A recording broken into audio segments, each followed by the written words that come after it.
En el que vamos a hacer una crítica de la película Eduardo Manos Tijeras o Edward Manos Tijeras, película conocidísima por todos, de lo más conocido, de lo más aplaudido de la filmografía de Tim Burton, un director muy especial que tiene muchos admiradores y muchos detractores también. Es un director que tiene un sello propio muy conocido, muy peculiar, la verdad es que muy aparte de lo que se suele ver en general, lo cual le hace, para mi gusto, un director más que interesante, aunque es cierto que pues no apto para todos los gustos porque tiene un estilo demasiado suyo, demasiado peculiar, y puede haber gente que le quede un poco de rechazo. Yo creo que es un director que, si algo tiene como definición, es que es el mejor a día de hoy, por lo menos en el Hollywood actual, los últimos 25 o 30 años, el mejor cuentacuentos que hay, ¿no? A la hora de plasmar una historia en plan cuento, por así decirlo, es un tipo que lo hace extraordinariamente bien, salvo algunas excepciones. Evidentemente hay productos que no están tan bien. Creo que últimamente no está en su mejor momento, aunque es cierto. Bueno, yo por ejemplo todavía no he visto Dumbo. Tengo ganas de verla, la verdad. Me ha ido pegando la curiosidad cuanto más tiempo ha pasado del estreno, va a hacer dentro de poco un año. Pero bueno, a mí la de Alicia no me convenció, y la segunda entrega ni la he visto. Es normal, yo creo que también cuando este director está, por así decirlo, bajo un yugo un poco más exigente, ya sea por presupuesto, taquilla, por el propio estudio, como en ese caso Disney, está un poquito más, no sé, maniatado, por así decirlo, y creo que su calidad como director puede bajar bastante. Aún así, tiene películas muy conocidas por todos, y algunas de ellas se pueden considerar perfectamente joyas del cine, incluido esta propia Eduardo Manos Tijeras, la Batman Vuelve, incluso para muchos aún mejor, Big Fish, a mí me parece una película magnífica. No sé, la novia cadáver también gustaba muchísimo. En fin, hay unas cuantas películas de su filmografía, Sleepy Hollow, que a mí me encanta. De hecho, hay por ahí en el canal perdido un top con su filmografía, aprovechando el estreno de Dumbo. Así que buscarlo, porque ya por marzo, supongo que sería, o abril, está ese top de mis favoritas de este director. Seguramente me dejé alguna, pero bueno, Dumbo no la he visto todavía. La de Mills Peregrine, no sé qué, tampoco la he visto, que dicen que está bastante bien. Bueno, un director, como digo, muy especial y muy conocido, y esta película en el fondo no deja de ser una película, seguramente es su película más icónica. O sea, yo creo que Batman Vuelve, Sleepy Hollow, Big Fish, son películas muy conocidas que gustan mucho a la gente, y sin embargo yo creo que con el paso del tiempo Eduardo Manos Tijeras se ha convertido en su gran obra, en su obra magna, o en su obra que más le va a representar una vez deje de dirigir, lo haga cuando lo haga. Y también incluso yo diría que la película más importante o más especial de la filmografía también de su protagonista, de Johnny Depp, que al final, pues evidentemente con el paso del tiempo, seguramente por la repercusión que tuvo en público y en taquilla con Jack Sparrow y su saga de películas de Piratas del Caribe, al final quizá para ciertas generaciones puede ser su película más representativa, pero yo creo que su papel más importante y más representativo, y también el que de alguna forma le lanzó a la fama, y eso también tiene que ser muy importante para un actor o un director, es esta película. Película muy especial, con ese aire, con ese tono, con esa ambientación, con esa música, que además hay que tomársela como hay que tomársela, porque puedes hacer algo de rechazo hacia ella en ciertos aspectos, pero no deja de ser un cuento, ¿no? Es que la película entra con la historia que nos está narrando un personaje concreto, que es el de Winona Ryder, que es aquí una mujer ya mayor, una abuela que le está contando a su nieta una historia en torno a básicamente cómo se crea la nieve, ¿no? Y a partir de ahí, pues crea toda esa historia que tiene algo mágico, algo especial, a cuento de hadas en el fondo, y de ahí también toda la ambientación. Yo creo que es una película que se puede ver con rechazo para el público medio en algunos sentidos, la ambientación, los decorados, los personajes tan pintorescos que tiene, la ambientación en sí, y por supuesto el propio Eduardo Manos Tijeras, que es un bicho un poco raro, que no sabe muy bien qué es, si es mitad humano, mitad máquina con cara humana, una especie de Terminator en plan bueno, pero que no deja de ser, ante todo, como digo, un cuento. Y de ahí muchas de las pues vamos a decir, cosas especiales que podemos permitir o que le podemos hacer la vista gorda, porque es un cuento, y al final pues ese barrio extraño de casas de colores, donde todo el mundo hace las cosas a la vez, como la gente, los hombres se van de la casa a la misma hora, cosas muy curiosas, a la misma hora, no hay 4 casas, pues todos se van a la misma hora con los coches. El tema por ejemplo del hielo, en un momento dado tiene un momento muy especial de la película, bueno, un momentazo de la película posiblemente, y que no tiene explicación, pero que está, o cosas especiales de la película que hay que tomárselas como lo que son, como un cuento de hadas que está contando la abuela a su nieta pues se crea la nieve, ¿no? En el fondo, y cosas por el estilo.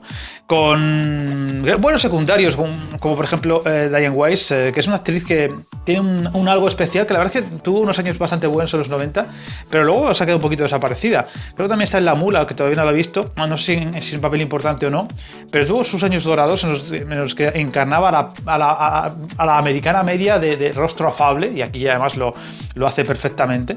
De hecho, o sea, se me adentra en una casa que da más miedo que no sé qué decirte, todo telarañas, oscuridad, cosas extrañas, un bicho que se esconde en la oscuridad con aspecto extraño y va detrás de él sin miedo alguno y se lo lleva a casa. Tócate las narices. Eso no lo puede hacer Diane Weiss en los 90, porque dices, vamos a ver, sal de ahí corriendo que no sabes lo que te puedes encontrar. Es un momento bastante cómico. Hay que decir que es una película que tiene un tono bastante cómico en el fondo. Tiene muchos momentos muy buenos de romanticismo, incluso hasta de drama. Por supuesto, los mensajes que lanzará la historia en sí, que hablaremos de ella. Pero evidentemente tiene un toque de comedia muy especial. De hecho, te ríes bastante en la película en muchos momentos por el toque cómico que tiene este director en muchos sentidos.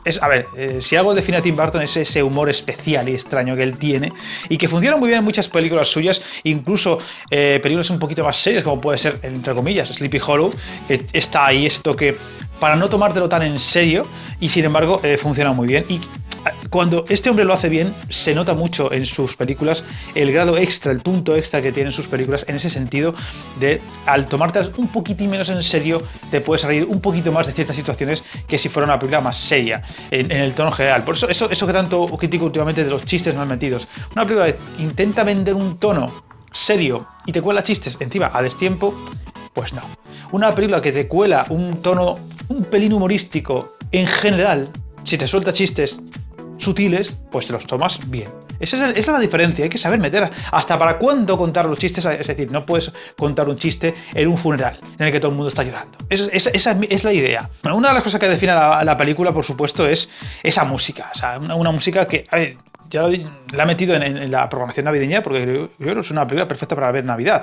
En el fondo también parte de ella transcurre Navidad, cómo se crea la nieve, que la nieve se asocia de una forma un poco extraña, pero es así desde siempre a la Navidad, cuando en el 90% del planeta no nieva en Navidad, pero bueno, es lo que hay y cada vez menos.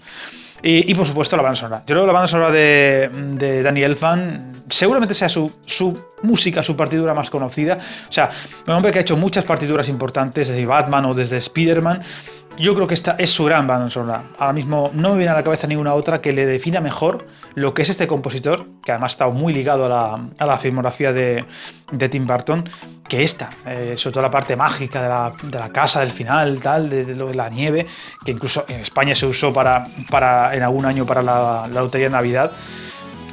O sea, es que es mágico, es un momento mágico que está sobre todo gracias a esa banda sonora que apoya muy bien a esa escena y a momentos puntuales de la película. Con secundarios como por ejemplo Vincent Price, que aparece poco pero aparece de una forma un poco extraña, es un actor muy curioso que además Tim Burton lo aprovechó muy bien. Pero por supuesto, aquí si algo define esta película es la presentación, la actuación de Johnny Depp. Pues una cosa ahí que está fija, muy más pálida que la nieve y que se enamora de la chica de la película, que es Winona Ryder, una Winona Ryder adolescente, inocente como la que más, y que se convierte en su amor platónico con novio cabrón de por medio. El tío bueno del pueblo es el cabrón del pueblo. No la asociación no puede ser, porque además a lo largo de la película vemos que es un auténtico hijo de P y que se merece todo lo malo que le pueda parecer. Y aún así es el triunfador de la película hasta cierto momento, como suele ocurrir en la vida normal. Pero evidentemente, yo creo que lo que hace más grande esta película, aparte de lo que hemos dicho, de la ambientación, del toque de Tim Burton, ese aire en la casa suya como gótico, pero luego demasiado edulcorado en el barrio en el que luego acaba viviendo, por supuesto, toda la crítica social que hay a las marujas, se va a decir, pues sí, a las marujas del pueblo, que hoy adoran a Eduardo Manos Tijeras porque es la novedad y mañana le odian porque se ha disparado un rumor y poco más, no contrastado, por supuesto.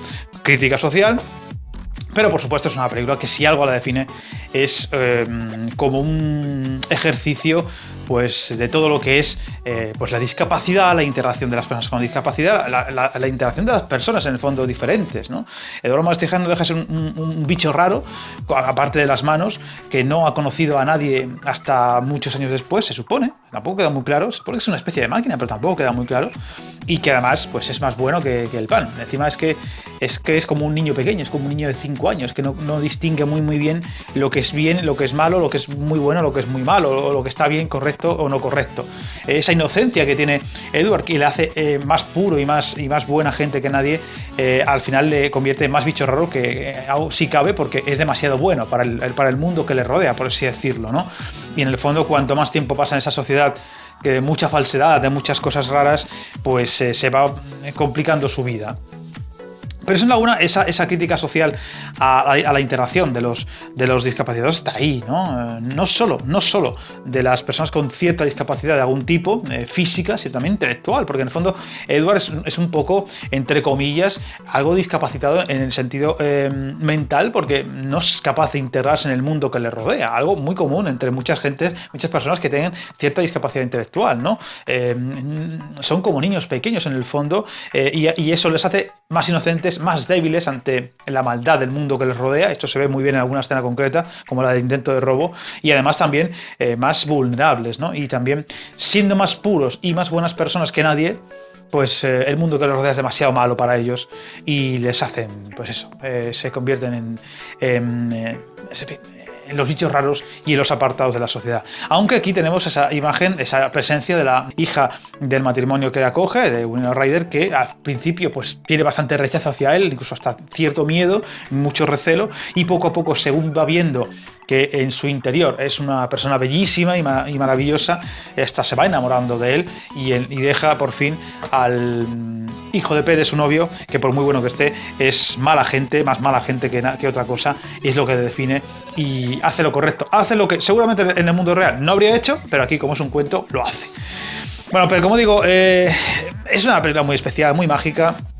Es un gran cuento, en el fondo, un gran cuento para contar a un nieto o a una nieta. Y una historia pues con muchas cosas bonitas, con muchas cosas buenas. Esa inocencia, esta película de los 90, no deja de ser una película que a lo mejor hoy en día no sé si funcionaría igual. Pero en los 90 eran otros tiempos, y esa inocencia, esa bondad que se quería vender en muchos momentos, pues funcionaba mejor que podría ser ahora. Pero bueno, aún así creo que como historia en general es atemporal y sigue funcionando muy bien, y como cuento funciona a las mil maravillas y a la perfección.